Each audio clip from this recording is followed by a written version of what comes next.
बेनीपट्टी अंचल के मनपौर पंचायत के गम्हरिया गांव स्थित प्रसिद्ध सरस्वती मंदिर के निकट अंचल प्रशासन ने बेनीपट्टी थाना के सहयोग से अतिक्रमण मुक्त अभियान चलाया।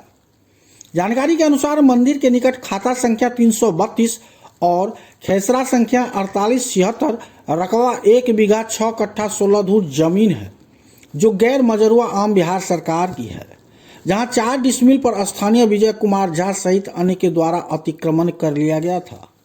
अतिक्रमण को खाली कराने के लिए ग्रामीण संजय कुमार झा के द्वारा पटना उच्च न्यायालय में परिवाद दायर किया गया था।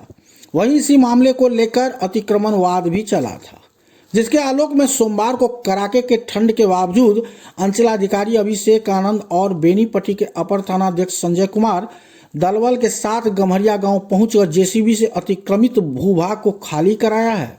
अतिक्रमण के भाग पर बन चुके 4 दीवारी गेट सहित अन्य भागों को जेसीबी से तोड़कर हटाया गया है।